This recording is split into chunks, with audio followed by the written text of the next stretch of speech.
नमस्कार दोस्तों, स्वागत है आप सभी का हमारे चैनल केवल एकेडमी पर। देखिए, हमारा ये यूपी पीसीएस के टेस्ट नंबर 3 के डे 3 का लेक्चर नंबर 2 का डिस्कशन है। डे 3 के लेक्चर नंबर 1 में हमने 100 प्रश्नों को कवर कर लिया था, यानी कि अब हम डे 3 के लेक्चर नंबर 2 में बात करेंगे प्रश्न संख्या 101 और इसके आगे। तो चलिए फटाफट से देख लेते हैं।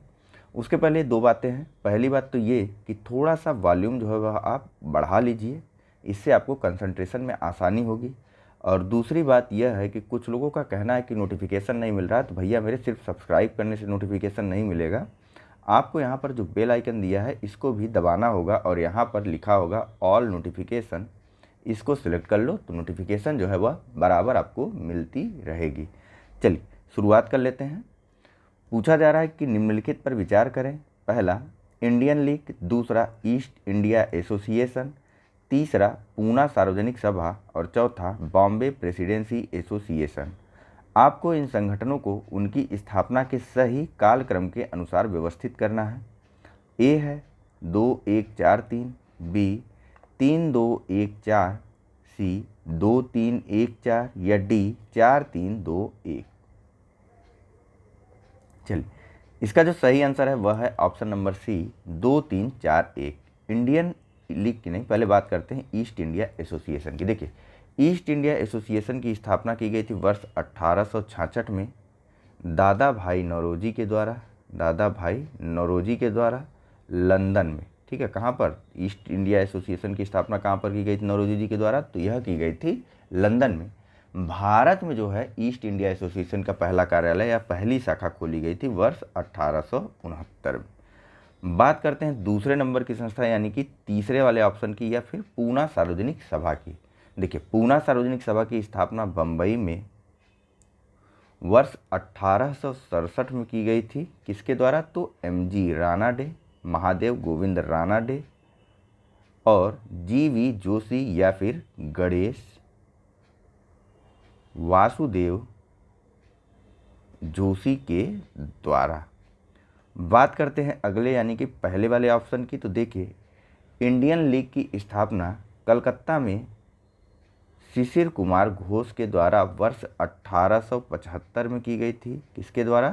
तो शिशिर कुमार घोष के द्वारा की गई थी कलकत्ता में इंडियन लीग की स्थापना। और बात करते हैं सबसे अंतिम विकल्प, अंतिम के बारे में, बॉम्बे प्रेसिडेंसी एसोसिएशन।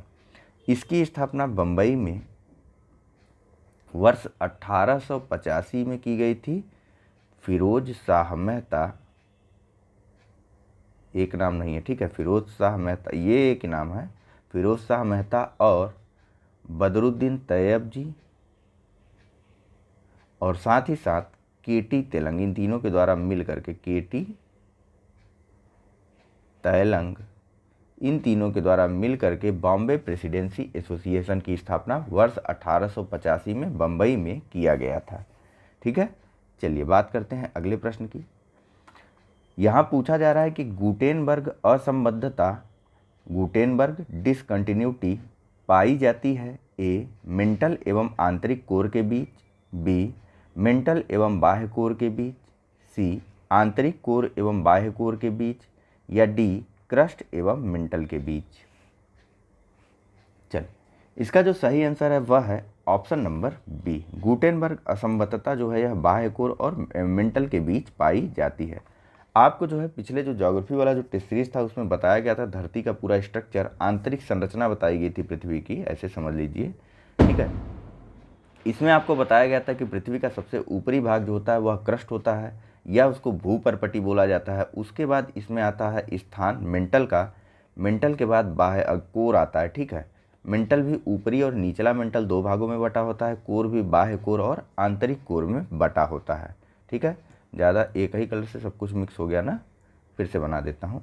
वैसे मुझे डिटेल में बताना नहीं था, लेकिन फिर भी आप देखिए थोड़ा सा समझने के लिए बस इन सब चीज़ों को देखिए। बाहरी तो हो गया क्रस्ट या फिर भूपर्पटी इसको बोला जाता है।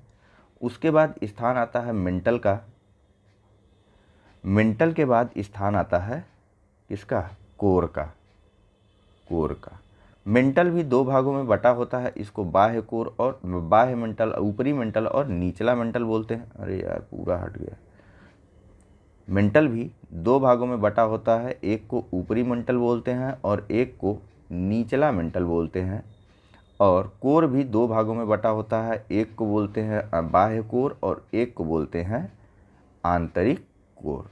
ठीक है, तो बाह्य कोर और मेंटल के बीच के क्षेत्र को बोला जाता है क्या? गुटेनबर्ग असंबद्धता। वहीं भूपर्पटी और मेंटल के बीच, ठीक है, भूपर्पटी और मेंटल के बीच की जो सीमा होती है उसको बोला जाता है, भूपर्पटी और मेंटल के बॉर्डर को बोला जाता है मोह असंबद्धता। क्या बोला जाता है? मोह असंबद्धता। ठीक है, यही सब फिगर उगर बनाने में यही सब दिक्कत हो रही, इसीलिए आपसे फीस लिया जा रहा है। पिछले वर्ष तो सारी चीज़ें आपको free of cost he provide की गई थी।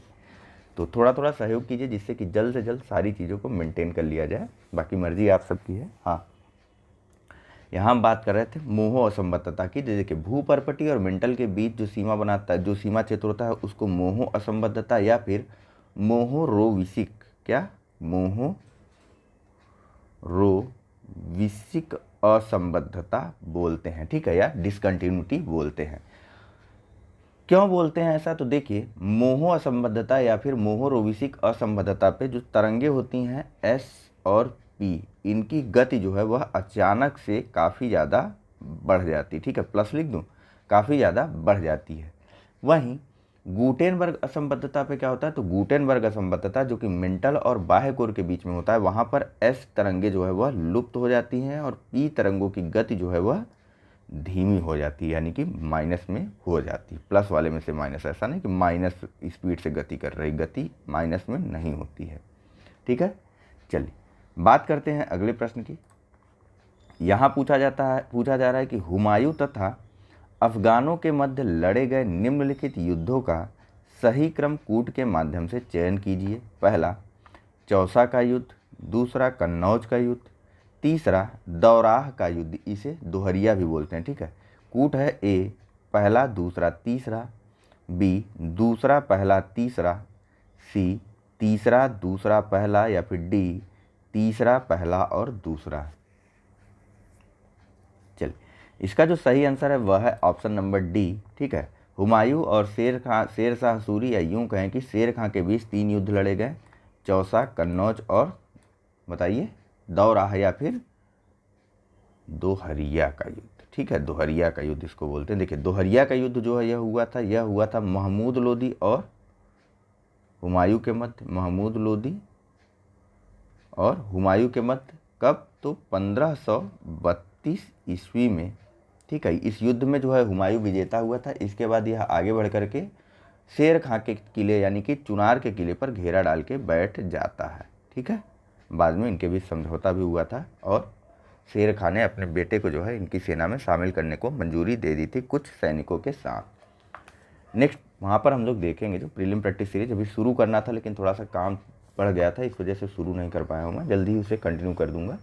फिलहाल बात करते हैं चौसा के युद्ध की। तो देखिए, चौसा का युद्ध जो है यह हुआ था 27 जून, डेट याद रखिएगा, कहीं कहीं डेट मैच कराने को आ जाता है। ठीक है, 27 जून 1539, यह सब कभी महत्वपूर्ण युद्ध थे, इस वजह से डेट बताया जा रहा है। चौसा का युद्ध 27 जून 1539 को हुआ था हुमायूं और शेर खां के या शेर शाह सूरी के मध्य। ठीक है, शेर खां ही नाम था। बाद में जब शेर खां जो है इस युद्ध को जीत गया था, चौसा का युद्ध, तो इसने शेर शाह सूरी की उपाधि था, शेर शाह सूरी के नाम से सत्ता को संभाला और साथ ही साथ अपने नाम के कलमे और खुतबे भी पढ़वाने लगा था। ठीक है, और 27 जून 1539 को यह युद्ध हुआ था। सबसे अंत में बात करते हैं कन्नौज के युद्ध की। तो कन्नौज का युद्ध जो है यह 1540 ईस्वी में हुआ था, मार्च 1540 में हुआ था कन्नौज का युद्ध, और इस युद्ध में भी शेर शाह जीत गया था। ठीक है, शेर शाह इस युद्ध में भी जीत गया था। हुमायूं और शेर शाह सूरी के ही मध्य यह युद्ध हुआ था कन्नौज का, जिसमें हुमायूं की सहायता की थी उसके भाई हिंदाल और अस्करी ने भी, लेकिन फिर भी शेर शाह सूरी यह युद्ध जीत गया। देखिए, हुमायूं ने अपने राज्य का विभाजन अपने चारों भाइयों में बराबर बराबर किया था। ठीक है, हिंदाल को उसने मेवात क्षेत्र दिया था, अस्करी को उसने संभल का क्षेत्र दिया था, यह भी आपको करवाया गया हिस्ट्री वाले पेपर में। और कामरान को इसने काबुल और कांधार का क्षेत्र दिया था, और एक तो स्वयं हुमायूं था। ठीक है, चलिए बात करते हैं अगले प्रश्न की। यहाँ पूछा जा रहा है कि भारत में प्रमुख सुधार आंदोलन के रूप में स्थापित ब्रह्म समाज ने निम्नलिखित में से किस मत का समर्थन नहीं किया? ए एकेश्वरवाद, बी वेदों की मान्यता, सी स्वनिर्देशित कर्म का सिद्धांत, या डी इनमें से कोई नहीं। चलिए, इसका जो सही आंसर है वह है ऑप्शन नंबर बी। ठीक है, वेदों की मान्यता को जो है कभी भी ब्रह्म समाज ने समर्थन नहीं दिया। ब्रह्म समाज देखिए मूर्ति पूजा, अंधविश्वास, कर्मकांड और वेदों की मान्यता, कर्मकांडों आदि का विरोध करता था, वेदों की मान्यता को भी अस्वीकार करता था। इस ब्रह्म समाज की स्थापना वर्ष 1828 में ब्रह्म सभा के रूप में राजा राम मोहन राय के द्वारा हुई थी। किसके द्वारा? राजा राम मोहन राय के द्वारा। इनको राजा की उपाधि द्वितीय मुगल बादशाह जो है द्वितीय अकबर के द्वारा दी गई थी। ठीक है, अकबर द्वितीय ने जो है इनको राजा की उपाधि दी थी, राम मोहन राय को। ठीक है, राजा की उपाधि देकर के अपने पेंशन का केस लड़ने के लिए लंदन भेजा था, वहीं पर ब्रिस्टल में इनकी बाद में मृत्यु भी हो गई थी। फिलहाल हम लोग बात कर रहे थे ब्रह्म सभा की या ब्रह्म समाज की। देखिए, ब्रह्म समाज जो है वह एकेश्वरवाद का समर्थन करता था, और यह मुख्यतः सामाजिक धार्मिक आंदोलन का ही एक भाग था। ठीक है, 1828 में इसकी स्थापना हो गई थी, और यह एकेश्वरवाद, स्वनिर्देशित कर्म के सिद्धांत आदि चीज़ों का प्रबल समर्थन करता था। ठीक है, और साथ ही साथ समाज में व्याप्त कुरीतियों का इसके द्वारा विरोध भी किया जाता था। ठीक है, इसके अलावा थोड़ी सी बात करें राजा राम मोहन राय की, तो देखिए राजा राम मोहन राय ने एक आत्मीय सभा की स्थापना की थी। वर्ष 1815 में आत्मीय सभा की स्थापना की थी एकेश्वरवाद का प्रचार प्रसार करने के लिए। थोड़ा मैं पेन डार्क कलर का ले लूँ ना, एकेश्वरवाद का प्रचार प्रसार करने के लिए। इसके बाद इन्होंने 1822 में एक अखबार निकाला था फारसी भाषा में, जिसका नाम था मिरात उल अखबार। क्या नाम था? मिरात उल अखबार। किस भाषा में निकाला था? तो फारसी भाषा में यह अखबार निकाला था। सबसे मोस्ट इंपॉर्टेंट आप यह याद रखिए कि कलकत्ता यूनिटेरियन कमेटी, ठीक है, इस कलकत्ता यूनिटेरियन कमेटी की स्थापना जो है वह की गई थी वर्ष 1823 में। किसके द्वारा? तो एक तो थे अपने राजा राम मोहन राय, दूसरे थे देवेंद्र नाथ टैगोर। इन्हीं के हाथ में बाद में ब्रह्म समाज की कमान आ गई थी, और जब राजा राम मोहन राय की मृत्यु हो गई थी। और तीसरे थे इस कलकत्ता यूनिटेरियन कमेटी के संस्थापक सदस्य में, उनका नाम था विलियम एडम। ठीक है, तो ये कंफ्यूज करने के लिए आता है, तो ध्यान रखिएगा। कलकत्ता यूनिटेरियन कमेटी के संस्थापक सदस्यों में राजा राम मोहन राय, देवेंद्र नाथ टैगोर और विलियम एडम थे। इसकी स्थापना वर्ष 1828 में की गई थी। इसके अलावा राजा राम मोहन राय के द्वारा 1828 के अलावा 1823 में की गई थी। ठीक है, इसके अलावा 1821 में राजा राम मोहन राय के द्वारा जो है बांग्ला भाषा में एक पत्रिका संवाद कौमुदी का भी प्रकाशन किया गया। अपनी इस पत्रिका के माध्यम से उन्होंने सती प्रथा का पुरजोर विरोध भी किया था। ठीक है, फिलहाल राजा राम मोहन राय के द्वारा बारे में फिर कभी बात होगी। नेक्स्ट यहाँ बताइए, पूछा जा रहा है निम्न युग्मों पर विचार करें कि कौन सा सही सुमेलित है। पहला परम भागवत चंद्रगुप्त प्रथम, दूसरा इलाहाबाद स्तंभलेख समुद्रगुप्त, तीसरा 4 अश्वमेध यज्ञ प्रवरसेन प्रथम। कूट है ए 1 और 2, बी 2 और 3, सी 1 और 3, या फिर डी उपरोक्त सभी। चलिए, इसका जो सही आंसर है वह तो है ऑप्शन नंबर बी।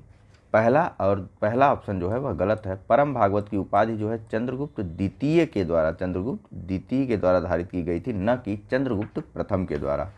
वहीं बात करें अगर प्रयागराज या फिर इलाहाबाद स्तंभ लेख की, तो यह जो है समुद्रगुप्त के बारे में बात कहता है। इसकी रचना जो है समुद्रगुप्त के ही दरबारी कवि हरिसेन के द्वारा की गई थी। ठीक है, इसे प्रयाग प्रशस्ति लेख भी कहा जाता है। किसके द्वारा की गई थी? तो हरिसेन के द्वारा की गई थी। इसको प्रयाग प्रशस्ति लेख भी कहा जाता है, जिसमें कवि हरिसेन के द्वारा जो है समुद्रगुप्त की विजयों आदि का उल्लेख किया गया है। ठीक है, और अश्वमेध यज्ञ के बारे में प्रवरसेन प्रथम देखिए, यह वाकाटक और राजवंश का शासक था और इसने जो है सम्राट की उपाधि धारण की थी। किसने?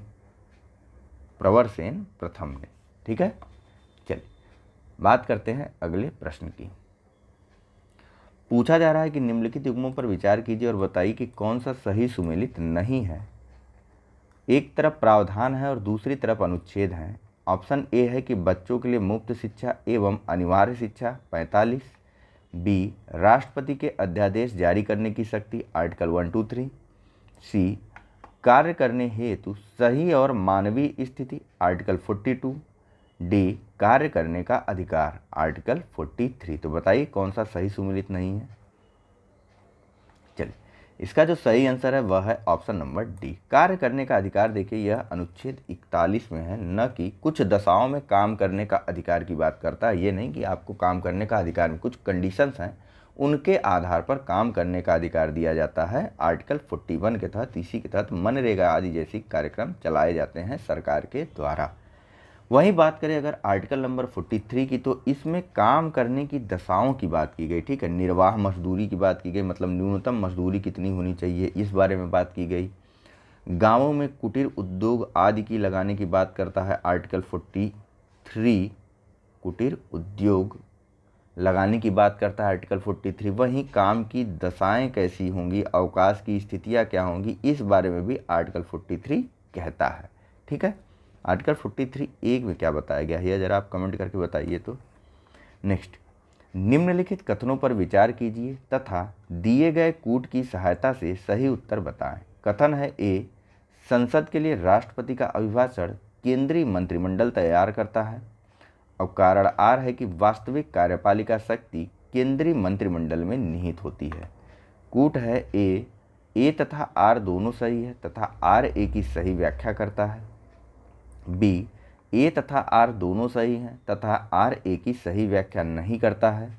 सी, ए सही परंतु आर गलत है। या फिर डी, ए गलत परंतु आर सही है। थोड़ा सा प्रश्न आप फिर से देख लीजिए, वैसे आप आसानी से इस प्रश्न से परिचित होंगे। इसका जो सही आंसर है, आप बिल्कुल सही सोच रहे हैं, इसका ऑप्शन नंबर ए सही है। मेरे ख्याल से इसमें किसी भी प्रकार के एक्सप्लेनेशन की ज़रूरत नहीं होगी।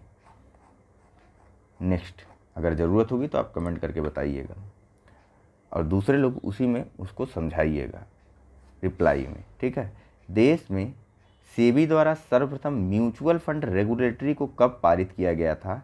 ए, 1995। बी, 2002। सी, 1993। या डी, 1987। चलिए, अभी पिछले लेक्चर में हमने सेबी के बारे में बात की थी, यहाँ पर बताइए सेबी ने कब म्यूचुअल फंड रेगुलेटरी को पारित किया। इसका सही आंसर जो है वह है ऑप्शन नंबर सी, 1993 में सेबी के द्वारा म्यूचुअल फंड रेगुलेटरी को सबसे पहली बार पारित किया गया था। ठीक है, नेक्स्ट बात करते हैं अगले प्रश्न की।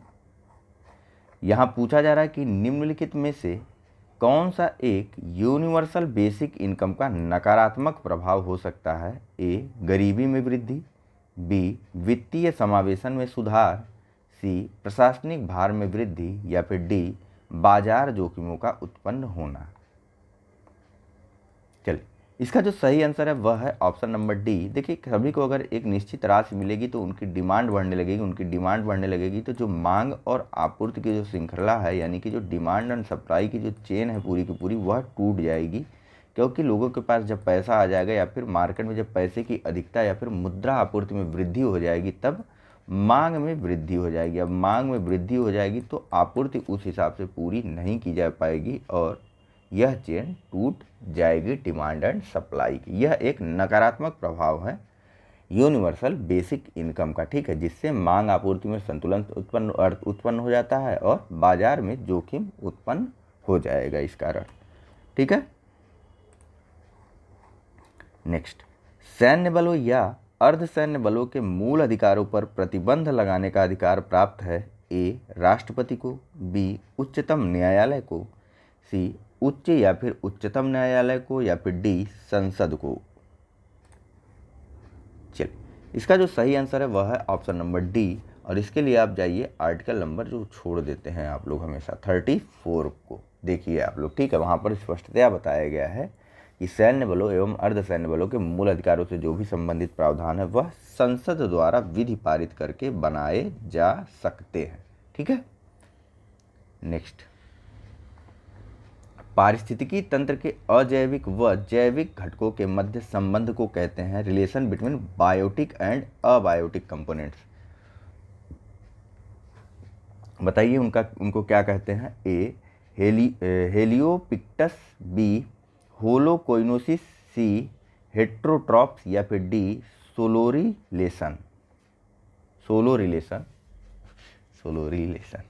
चलिए, इसका जो सही आंसर है वह है ऑप्शन नंबर बी होलोकोइनोसिस। बोलते हैं पारितंत्र में जैविक और अजैविक घटकों के मध्य संबंध को, या फिर relation between biotic and abiotic components of an ecosystem is called holocoenosis. ठीक है। नेक्स्ट बात करते हैं अगले प्रश्न की। पूछा जा रहा है कि निम्न कथनों पर विचार करें। पहला है मॉन्ट्रेक्स रिकॉर्ड का संबंध आर्द्र भूमि स्थलों से है, और दूसरा है मॉन्ट्रेक्स स्विट्जरलैंड में स्थित है। आपको सत्य कथन बताना है। कूट है आपके पास ए केवल एक, बी केवल दो, सी एक और दो दोनों, या डी न तो एक न ही दो। चलिए, इसका जो सही आंसर है वह है ऑप्शन नंबर सी, दो के दोनों ही कथन सही हैं। सबसे पहले बात करते हैं थोड़ी सी मॉन्ट्रेक्स रिकॉर्ड के बारे में। है क्या यह मॉन्ट्रेक्स रिकॉर्ड? तो देखो भैया, मॉन्ट्रेक्स रिकॉर्ड के अंतर्गत उन आर्द्र भूमियों को रखा जाता है या फिर उन दलदली क्षेत्रों को रखा जाता है जिनकी पारिस्थितिकी में, या फिर पारिस्थितिकी होगा या फिर क्या होगा, जिनके पर्यावरण या पारिस्थितिकी में परिवर्तन या तो हो गया है, ठीक है, टिक कर दे रहा हूँ, या तो हो गया है या हो रहा है या फिर होने की संभावना है। मतलब तीनों प्रकार के, या तो पहले ही हो चुका है उनकी पारिस्थितिकी में परिवर्तन, या तो उनकी पारिस्थितिकी में क्रमिक परिवर्तन हो रहा है, या फिर उनकी पारिस्थितिकी में परिवर्तन होने की संभावना है। तो इस प्रकार के आर्द्र भूमियों को मॉन्ट्रेक्स रिकॉर्ड में रखा जाता है। भारत में अभी दो ऐसे क्षेत्र हैं जो मॉन्ट्रेक्स रिकॉर्ड के अंतर्गत हैं।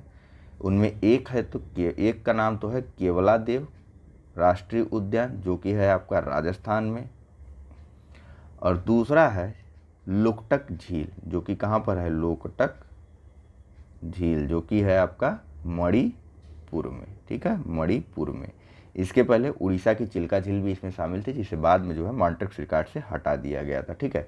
मॉन्ट्रेक्स रिकॉर्ड का सचिवालय जो है वह रामसर कन्वेंशन का ही सचिवालय है। ठीक है, रामसर कन्वेंशन के अंतर्गत ही यह मॉन्ट्रेक्स रिकॉर्ड आता है। ठीक है, तो रामसर कन्वेंशन कब साइन हुआ था? देखिए, रामसर कन्वेंशन जो है वह 1971 में साइन हुआ था, और रामसर कन्वेंशन जो है वह एक अंतर सरकारी संधि या फिर इंटर गवर्नमेंटल, बताइए, ट्रिटी है। ठीक है, अंतर सरकारी संधि है वह रामसर कन्वेंशन, ध्यान रखिएगा, अंतर सरकारी संधि है रामसर कन्वेंशन। साइन हुआ था वर्ष 1971 में, और भारत उस रामसर कन्वेंशन में शामिल हुआ था, एक डेट मत याद रखना यार, 1 फरवरी 1982 को। ठीक है, मुझे मिल गया था तो मैंने आपको 1 फरवरी बता दिया। ठीक है, लेकिन याद मत रखना आप लोग, छोड़िए। रामसर कन्वेंशन, भारत जो है रामसर कन्वेंशन में वर्ष 1982 में शामिल हुआ था, या फिर सिंपल याद रखिए फरवरी 1942 में भारत इस रामसर कन्वेंशन में शामिल हुआ था। और मॉन्ट्रेक्स जो है वह स्विट्जरलैंड में एक जगह का नाम है। नेक्स्ट यहाँ बताइए कि ददरी के पशु मेले का आयोजन किया जाता है। ए गोरखपुर में, बी बलिया में, सी आगरा में, या फिर डी मेरठ में। हाँ, भारत में हाल ही में कुछ क्षेत्र को रामसर कन्वेंशन में शामिल किया गया। ठीक है, उनके नाम आप जरूर कमेंट करके बताइए। तो फिलहाल यहाँ पर आंसर दीजिए। देखिए, इसका जो सही आंसर है वह है ऑप्शन नंबर बी, ददरी के पशु मेले का आयोजन उत्तर प्रदेश के बलिया में किया जाता है।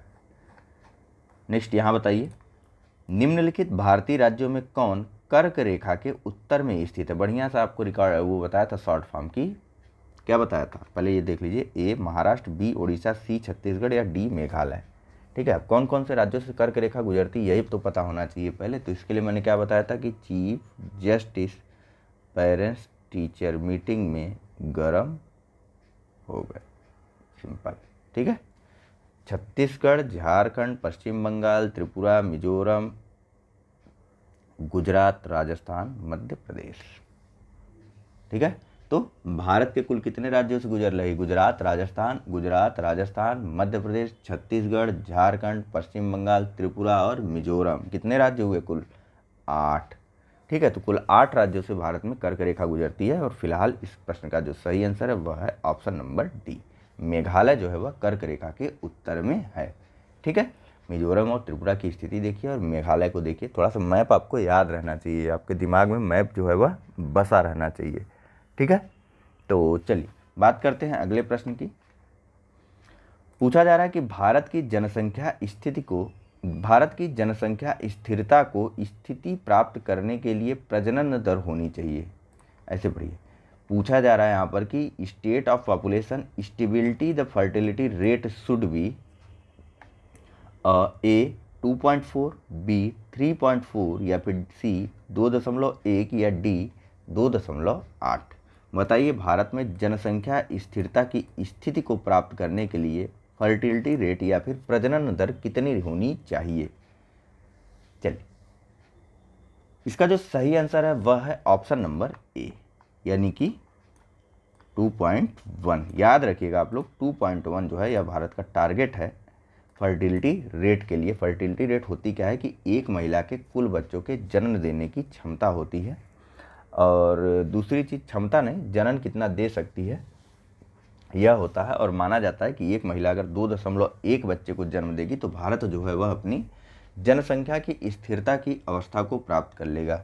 अगर बात करें वर्तमान में फर्टिलिटी रेट क्या है इंडिया की, तो यह है 2.2, और 2001 की जनगणना में जो फर्टिलिटी रेट थी वह थी 2.4 की। तो धीरे धीरे हम अपने लक्ष्य की तरफ बढ़ रहे हैं।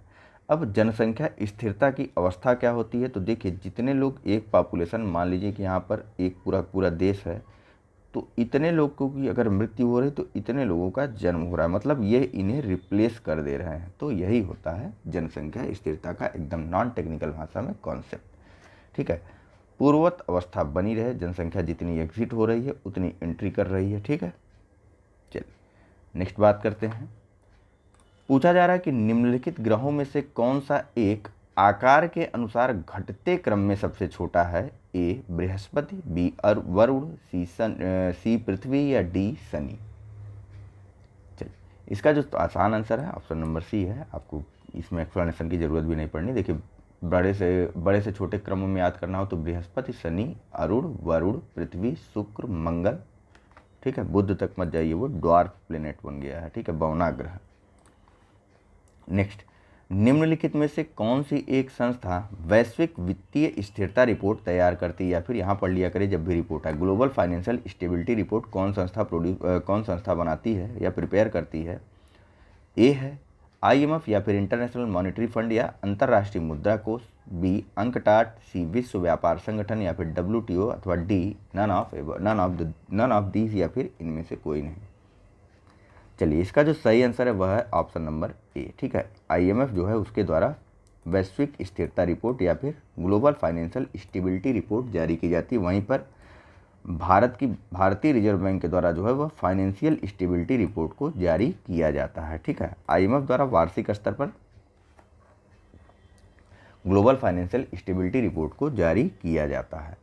नेक्स्ट यहाँ बताइए, पूछा जा रहा है कि रिजर्व ट्रेंच स्थिति का संबंध प्रायः किसके साथ संबंधित है। A Reserve Bank of India, B Federal Reserve Bank of India America, C World Bank या फिर D IMF International Monetary Fund. चलिए, इसका जो सही आंसर है वह है ऑप्शन नंबर डी।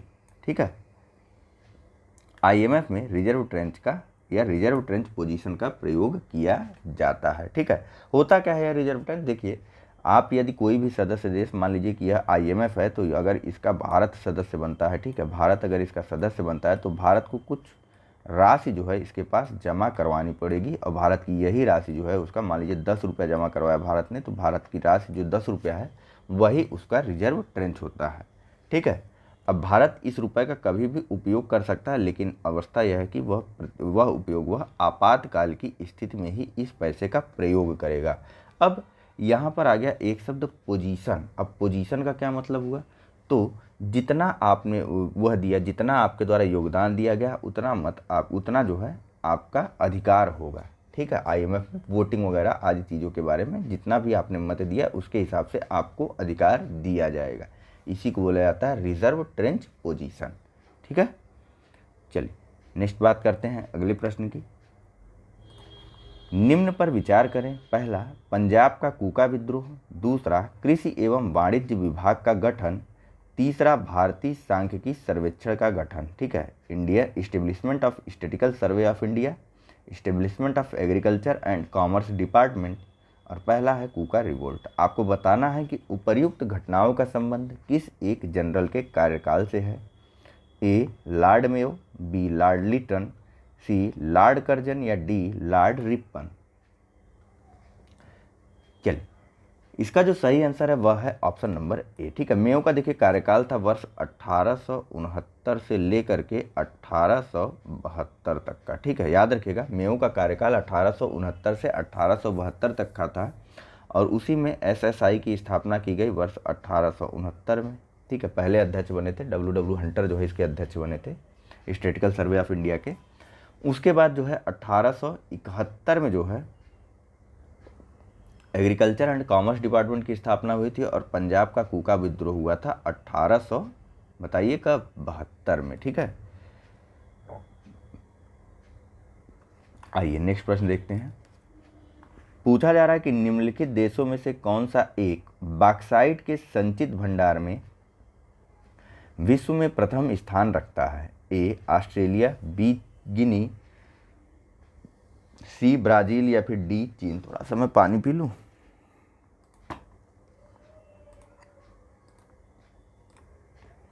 चलिए इसका जो सही आंसर है वह है ऑप्शन नंबर बी। विश्व में जो है भंडार बॉक्साइट का संचित भंडार रखने में प्रथम स्थान पर गिनी है, लेकिन विश्व में बॉक्साइट के उत्पादन का प्रथम स्थान रखता है ऑस्ट्रेलिया। ठीक है, संचित भंडार किसके पास सबसे ज़्यादा, भंडारण किसके पास है तो गिनी के पास है, लेकिन उत्पादन सबसे ज़्यादा करता है ऑस्ट्रेलिया। ठीक है, नेक्स्ट बात करते हैं अगले प्रश्न की।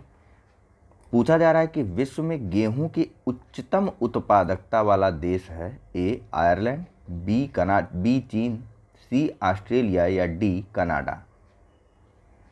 चलिए इसका जो आंसर है वह है ऑप्शन नंबर ए। ठीक है, विश्व में गेहूं की उच्चतम उत्पादकता वाला देश है आयरलैंड, लेकिन विश्व में गेहूं का उच्चतम उत्पादन किया जाता है चीन के द्वारा। ठीक है, अब उत्पादकता और उत्पादन में अंतर क्या होता है। चीन ज़्यादा क्षेत्र में खेती करता है, तो चीन के पास जो है, मान लीजिए चीन ने इतने बड़े एरिया में खेती की और इसके पास ज़्यादा गेहूं निकल गया। ठीक है, जबकि आयरलैंड छोटा सा देश है, लेकिन उसमें पर हेक्टेयर के हिसाब से ज़्यादा अनाज या फिर ज़्यादा गेहूँ उपजा लिया बजाय चीन के। मान लीजिए चीन जो है वो 1 हेक्टेयर में 5 किलो गेहूँ उगा रहा है, तो आयरलैंड के द्वारा जो है 1 हेक्टेयर में 6 किलो गेहूँ उगाया जा रहा है। लेकिन चीन के पास हेक्टेयर्स की संख्या ज़्यादा है। ठीक है, उसके पास ज़्यादा भूमि है, ज़्यादा खेती है, तो वह जो है 5 गुणे 5 गुणे 5 करके ज़्यादा गेहूँ उगा सकता है, तो उत्पादन इसका ज़्यादा हो गया। जबकि इसके पास खेत कम है, लेकिन इसने शीर्ष स्तर पर उत्पादकता को प्राप्त कर ली है। इस कारण जो है इसने गेहूं की उच्चतम उत्पादकता की प्रति हेक्टेयर के हिसाब से, जबकि उत्पादन किसके द्वारा ज़्यादा किया जाता है विश्व में, तो वह किया जाता है चीन के द्वारा। ठीक है, नेक्स्ट बात करते हैं अगले प्रश्न की। पूछा जा रहा है कि निम्नलिखित कथनों में से कौन सा हाइड्रोमीटर के संबंध में सत्य है। पहला, यह उत्प्लावन के सिद्धांत यानी कि उत्प्लावन के सिद्धांत पर कार्य करता है, और दूसरा है कि इसकी सहायता से वायुमंडल में नमी को मापा जाता है। कूट है ए केवल 1, बी केवल 2, सी दोनों 1 और 2 या डी न तो 1 न तो 2। थोड़ा सा अर्जेंटली जाना है, सोच रहा हूँ कवर करवा लूँ सारी चीज़ें। फिलहाल चलिए इसका जो आंसर है वह है ऑप्शन नंबर ए। ठीक है, केवल और केवल पहला कथन सही है। उत्प्लावन का सिद्धांत क्या है, आज आप लोगों का होमवर्क रहेगा इस लेक्चर का। ठीक है, हाइड्रोमीटर जो और लेक्टोमीटर दोनों ही जो है उत्प्लावन के सिद्धांत पर कार्य करते हैं। ठीक है, हाइड्रोमीटर की सहायता से रिलेटिव डेंसिटी मापी जाती है, या फिर हिंदी में कहें तो आपेक्षित घनत्व का मापन किया जाता है हाइड्रोमीटर की सहायता से। वहीं वायुमंडल में जो नमी मापी जाती है वह मापी जाती है हाइग्रोमीटर से। किससे, हाइग्रोमीटर से वायुमंडल में नमी को या फिर वायुमंडल की नमी को नापा जाता है। नेक्स्ट बात करते हैं पूछा जा रहा है कि क्रिकेट की बाइबिल माने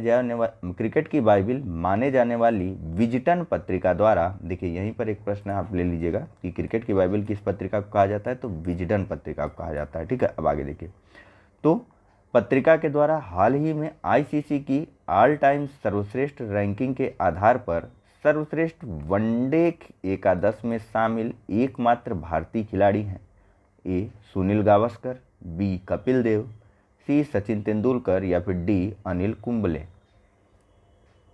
चलिए, इसका जो सही आंसर है वह है ऑप्शन नंबर बी। ठीक है, विजटन पत्रिका के द्वारा जो आईसीसी ऑल टाइम सर्वश्रेष्ठ एक दिवसीय रैंकिंग एक दिवसीय क्रिकेट टीम बनाई गई है, उसमें भारत के एकमात्र खिलाड़ी कपिल देव को शामिल किया गया है। नेक्स्ट बात करते हैं, पूछा जा रहा है कि कृषि एवं किसान कल्याण मंत्रालय द्वारा हाल ही में भारत के किस केंद्र शासित प्रदेश को जैविक क्षेत्र घोषित किया गया, जैविक या फिर ऑर्गेनिक जोन घोषित किया गया है। ए लक्षद्वीप, बी जम्मू और कश्मीर, सी अंडमान एवं निकोबार या फिर डी पुडुचेरी। चलिए देखिए, ministry of agriculture and farmer welfare के द्वारा जो है हाल ही में केंद्र शासित प्रदेश लक्षद्वीप को ऑर्गेनिक जोन घोषित कर दिया गया है। ठीक है, यानी कि पूरे के पूरे लक्षद्वीप में अब ऑर्गेनिक प्रकार की ही खेती होगी, या फिर यूँ कहें कि लक्षद्वीप को जैविक क्षेत्र घोषित कर दिया गया, और ऐसा दर्जा पाने वाला लक्षद्वीप भारत का पहला केंद्र शासित प्रदेश है। अगर बात करें सभी प्रदेशों में तो सिक्किम ऐसा दर्जा पाने वाला पहला प्रदेश है। ठीक है, लेकिन वह केंद्र शासित प्रदेश नहीं है। ठीक है, नेक्स्ट और इस लेक्चर के अंतिम प्रश्न के बारे में बात कर लेते हैं। पूछा जा रहा है कि यूनेस्को द्वारा हाल ही में किस देश की हाकर संस्कृति को मानवता की अमूर्त सांस्कृतिक विरासत के रूप में सूचीबद्ध किया गया। ए थाईलैंड, बी सिंगापुर, सी मालदीव या डी मॉरिशस। चलिए, इसका जो सही आंसर है वह है ऑप्शन नंबर बी। यूनेस्को के द्वारा जो है सिंगापुर की हॉकर संस्कृति को मानवता की अमूर्त सांस्कृतिक विरासत के रूप में सूचीबद्ध किया गया। ठीक है, तो फिलहाल इस लेक्चर में इतना ही है। यूनेस्को की अमूर्त और मूर्त सांस्कृतिक धरोहर के बारे में हम कल जरूर बात करेंगे। तो चलिए, thank you very much for discussion. Channel को लाइक, सब्सक्राइब और शेयर करना मत भूलिएगा। और फिलहाल धन्यवाद।